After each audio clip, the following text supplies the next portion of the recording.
Namo Narayana, welcome back to our second video of the Pingala Upanishad. Today we're reading part 2.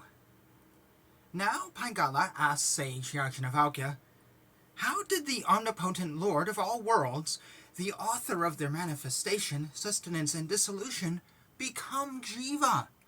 Yajnavalkya replied, I shall speak distinguishing between the forms of Jiva and of God, following the generation of the gross, subtle, and causal bodies. Listen with exclusive attention. Employing parts of quintuplicated gross elements, the Lord made individual and collective gross bodies respectively. Earthy are the skull, skin, intestines, bones, flesh, and nails. Watery are the blood, urine, saliva, perspiration, and so forth. Fiery are hunger, thirst, heat, lassitude, sexual union, etc. Airy are the movements, the transporting, breathing, etc. Ethereal are lust, anger, etc. The gross body with the skin is a combination of all of this, fashioned through deeds. It is the basis of states like childhood, etc., conceit, and numerous failings. Then God manifested prana from the non-quintuplicated aggregate of the three rajas parts of the gross elements. The modification of the life principle are the prana, apana, vayana, udana, and sumana. The subordinate functions of prana are named naga, kurma, trikara, devadatta, and dhananajaya. Their bases are the heart, the anus, navel, throat, and all the limbs. With the fourth part of the rajas of akasa, he manifested the organ of action. Its functions are performed by the tongue, hands, feet, anus, and generative organ. The objects of these are speech, grasping, movement, excretion, and sex enjoyment. Similarly, from the aggregate of the three sattva parts of the elements, he manifested the inner organ. Its functions are the mind, intellect, thought, and ego. The objects of these are imagination, determination, memory, conceit, and investigation. Their bases are the throat, the mouth, the navel, the heart, and the junction of the eyebrows. With the fourth part of the sattva of the elements, he manifested the sense of cognition. Its functions are the ears, the skin, the eyes, the tongue, and the nose. Their objects are sound, touch, form, taste, and smell. The overlords of the organs of perception and action are the directions, the wind, the sun, prakshatas, asvins, fire, Indra, Upendra, death, the moon, Vishnu, Brahma, and Sambhu. Now, there are 5 sheaths, that of food, of vital breaths, of mind, of knowledge, and of bliss. The sheath of food comes into being from the essence of food alone, develops by it, and is dissolved in the earth that is predominantly of the nature of food. That alone is the gross body. The 5 breaths, prana, etc., together with the 5 organs of actions, constitute the sheath of vital breaths. The sheath of mind is the mind together with the organs of cognition. The sheath of knowledge is the intellect together with the organs of cognition. These 3 sheaths constitute the subtle body. The sheath of bliss is the knowledge of one's essence. This is the causal body. The eightfold siddhi, the total subtle body, that is, consists of the 5 organs of cognition, the 5 organs of action, the 5 breaths, the 5 elements like ether, etc., the 5-fold inner organ, desire, action, and tamas. Vishva is the self of knowledge, a reflection of Sat, the empirical being having conceit in the gross body of the waking state. The field of actions, or that born of actions, is also a name of Vishva. By God's command, Hiranyagarbha entered the subtle body of the individual, and supervising the mind became the Taijasa. Taijasa is the appearance. Dream fashioned is a name of Taijasa. By God's command, the self with the adjunct of Maya, together with the unmanifest, entering the individual causal body, became Prajna. The Prajna is undifferentiated real. Having conceit in deep sleep is the name of Prajna. Texts like Tattvamasi declare the identity with Brahman of the real Jiva concealed by ignorance and part of the unmanifest, not of the other 2, the empirical and the illusory Jivas in the waking and dream state. The consciousness reflected in the inner organ participated in the 3 states. merged in the states of wakefulness, dream, and deep sleep, like a chain of buckets attached to the water wheel, and afflicted, the Jiva is as it were born and dead. Now, there are 5 states: wakefulness, dream, deep sleep, swoon, and death. The wakeful state consists in the cognition of objects like sound, by means of the organs of cognition like the ears, when aided by the respective guardian deities.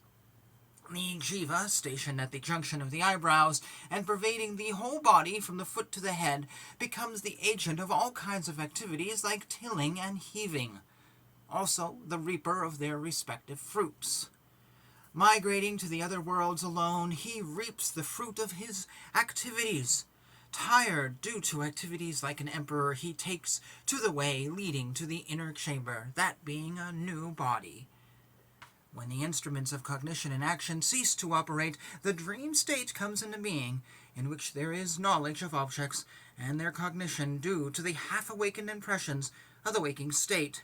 There, Vishva himself, due to the cessation of empirical activities, moving in the system of nerves, and becoming Taijasa, enjoys freely the rarity of the world consisting of latent impressions, which he illuminates with his light.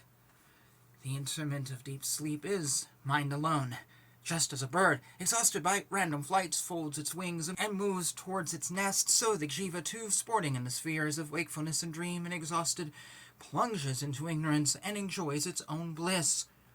The state of swoon is like that of death, with the sense organs stirring due to fear and unconsciousness when struck with a club, stick, etc. accidentally.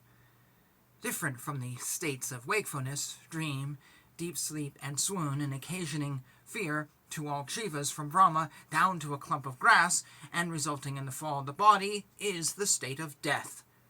Withdrawing the organs of action and cognition and the vital breaths corresponding to varied objects, and attended by desires and actions, and enveloped in ignorance and the subtle elements, the Jiva goes to another world.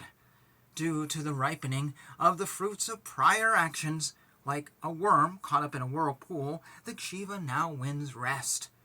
As a result of past good deeds, and at the end of many lives, men seek liberation.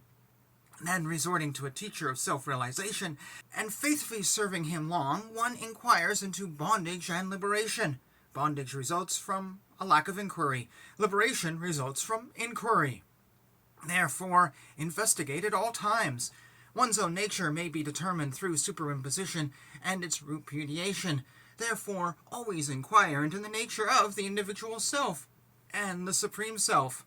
When the state of Jiva and that of the world are sublated, Brahman alone, non-different from the inner self, remains. Thus ends Part 2. I particularly liked a line I just read. Bondage results from lack of inquiry. Liberation results from inquiry. Or have curiosity. I actually was in a band. Well, it's recently for me, but who knows when you'll see this video. It will be some months past.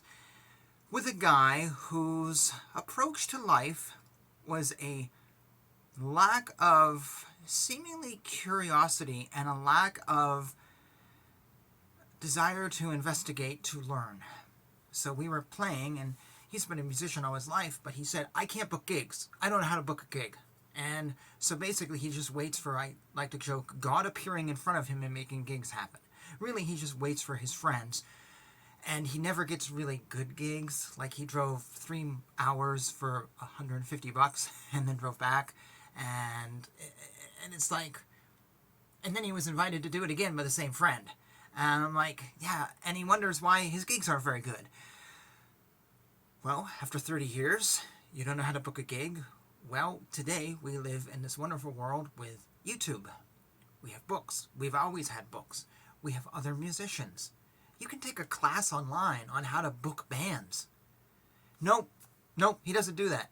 To go on YouTube, I've even said, why don't you get on YouTube? There's a million videos on how to book bands. I know, because I've watched them, because I'm a musician and I want to have gigs, and I'm not waiting for God to appear.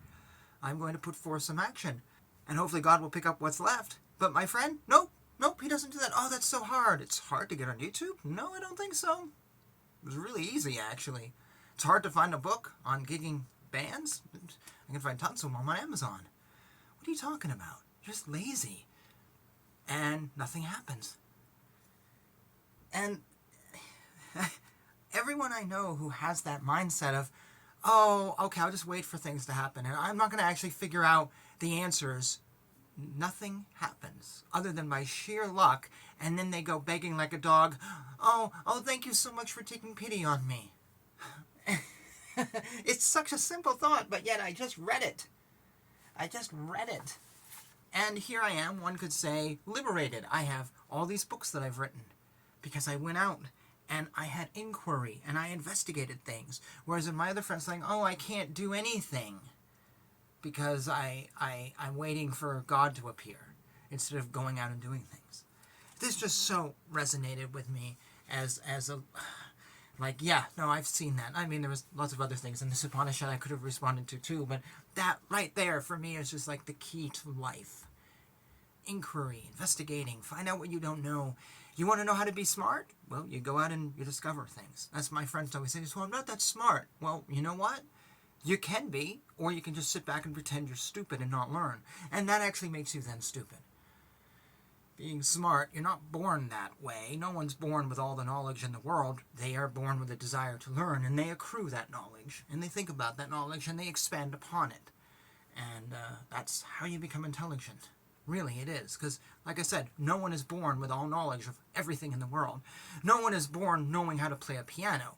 They may be migrating to music better than someone else, but they still have to learn what a chord is and what a scale is and all this other stuff. If truly someone was born with perfect musical insight, then they would be able to play any musical instrument and know all about what an Indian raga is. But I've met tons of supposedly born geniuses who couldn't tell me what an Indian raga is. How funny you were born only knowing the instrument that you chose to play. What a coincidence. But you don't know anything else. No, it's not like that at all. You had an instrument and then you learned, and then you learned, and you have no reason to learn about ragas, so you don't. But yet then we go, oh, you're a genius. No, nobody sees the learning that went into making you that so-called genius. And then other people are sitting back and not learning and wondering why they're not that smart. Well, yeah, no. This just happened like a month ago, so it's still fresh in my head. And that's a good place to stop. So I'm just going to say thanks for watching. 2 more videos in this Upanishad, and I'll see you then. Thanks for supporting the channel.